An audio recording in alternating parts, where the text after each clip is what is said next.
The budget will balance itself. So the money that they're paying out the door is increasingly going to bond fund managers in Toronto instead of staying in their own pocket or staying in their own province, right? To give you that idea, just imagine every time you're buying something, that dreaded GST. It's one of the reasons the Taxpayers Federation started, right? When Brian Mulroney brought in the GST, people weren't going to take it anymore. Every nickel of that now is going to pay just the interest charges on the debt.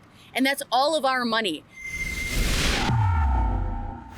Sydney Fizzard for Rebel News here in downtown Calgary, Alberta. And as you can see behind me, the Canadian Taxpayers Federation has brought their debt clock to town. Now, as you can see, the numbers on that screen actually display the total debt of the federal government here in Canada. And that's a number that only continues to rise. We're here today to speak with Kris Sims, the Alberta director of the Canadian Taxpayers Federation, to find out a little bit more about where the country's debt has landed us and what kind of damage this causes to everyday Canadians. Later on this year, the Trudeau government will have doubled the national debt. So people really need to think about that. Think back in time to all the other prime ministers and all the other governments. Add all of them up together, double it. That is what our national debt is going to hit later on this year. We're now at more than $1.2 trillion. And we're raising awareness about this, of course, because number one, we all pay interest charges on this debt. And number two, it's going to be our kids and grandkids that are saddled with this. Last time we interviewed you guys with the truck in Toronto, it was at $1,191 billion. That's a crazy amount of money, but now it's at $1,228. This is a crazy amount of money that's being spent in a 2-year time period. Where's it all going? Unfortunately, a lot of it is getting wasted. As we know, of course, there's a lot of international luxury trips that are being taken. We're spending more than $1 billion every year on the CBC. Money is just going out the door, unfortunately. And it's taxpayers' money, of course. If you take a look at it, that debt is going up about $1,200 a second. A second. And it gets kind of depressing and mesmerizing at the same time if you stare at it long enough. And to give people an idea of how big a trillion is, because we're used to a million and billion, right? $1 billion is about the cost of a hospital. Okay, so you can kind of picture that. $1 trillion is almost impossible to imagine. So if you started counting right now, it would take you 30,000 years to count to 1 trillion. That's how much debt we're in. And also, there's your share. Yeah. That actually has gone down. Last time it was around $31,000. This time it's around $29,000. Is that because of the influx of migration that we're facing? That's the population change. Yeah, wow. Exactly. We also wanted to highlight how much we're paying in interest charges, right? So just like anybody else, if you have a credit card or a line of credit, you pay interest on that. The interest payments on our debt every year now is what we pay in the GST. It's more than what we transfer to the provinces for healthcare. That's what we're paying. Obviously, you're the Canadian Taxpayers Federation. Are you able to speak to internationally or within the G7 these numbers comparatively to the other countries? So the United States, they're a bit of a mess right now for many reasons. So it's kind of comparable. Here with the Canadian Taxpayers Federation, though, we really try to hold the Canadian government to account. And there's a big reason for that. 2 of them. 1, we can't control what other countries are doing.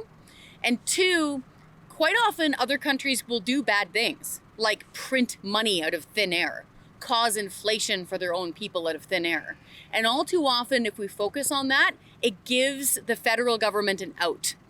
And it gets down to this whole, just because your friends are doing something stupid and jumping off a bridge, does that mean you do too? Unfortunately, because government is made up of human beings, they say stuff like that. They say stuff like, well, other countries are causing inflation. That doesn't mean that we should. What's the solution to all this?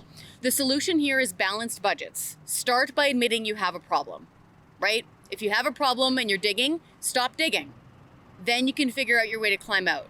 So as far as paying off the entire debt, that's going to be a generation of effort. However, balancing the budget is totally doable.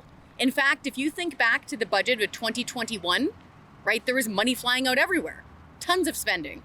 If they just went back to that level of spending that they had back then for our prediction, we'd have a balanced budget. So the Trudeau government does not need to go, full-scale austerity here. All they need to do is tap the brakes and we'd have a balanced budget. So we're confident that that can be done. The budget will balance itself.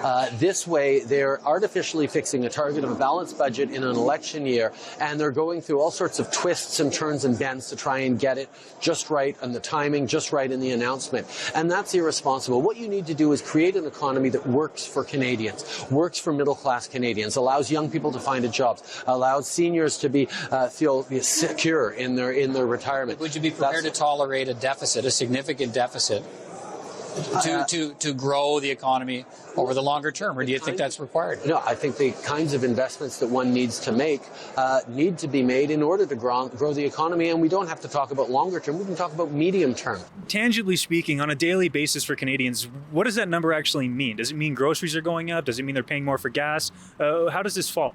So as far as the debt goes and the deficit goes, that means that they're paying more out the door in interest charges. So the money that they're paying out the door is increasingly going to bond fund managers in Toronto instead of staying in their own pocket or staying in their own province, right? To give you that idea, just imagine every time you're buying something, that dreaded GST. It's one of the reasons the Taxpayers Federation started, right? When Brian Mulroney brought in the GST, people weren't going to take it anymore. Every nickel of that now is going to pay just the interest charges on the debt. And that's all of our money. I need to stress this. A lot of people don't understand that the government does not have its own money. It does not generate wealth. All of it is coming from us. You, me, the business down the street, your neighbor, your aunt, all of it is our money.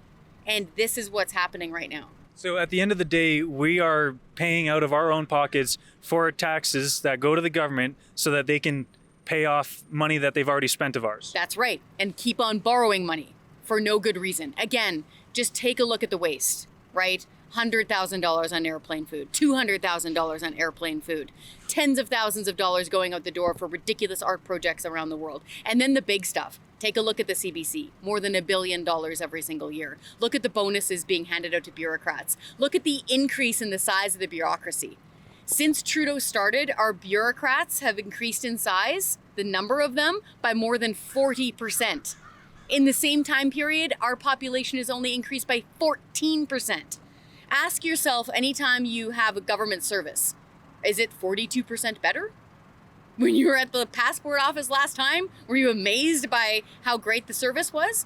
Doubtful. It's not all bad news when it comes to debt across the country, as the example in Alberta, where Moody's put out a credit report which has Alberta actually kind of looking good lately, or at least improving. Can you touch on that for me? Yeah, so we know that this can get kind of depressing and that the federal debt can get kind of depressing, but there is some good points of light, especially here in the province.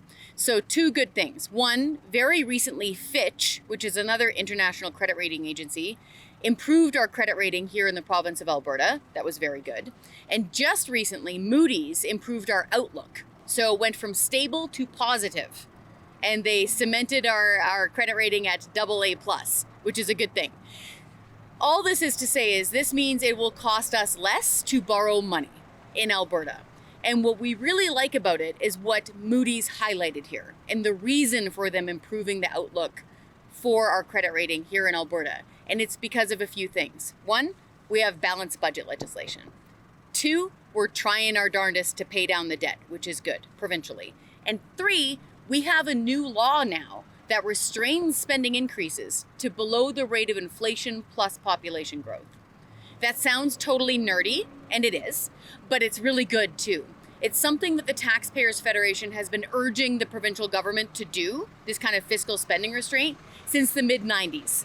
So imagine, mid-1990s, internet's just becoming a thing, Spice Girls are topping the charts.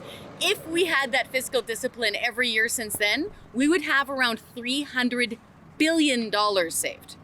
Not including interest, not including investments, that's under the mattress, saved.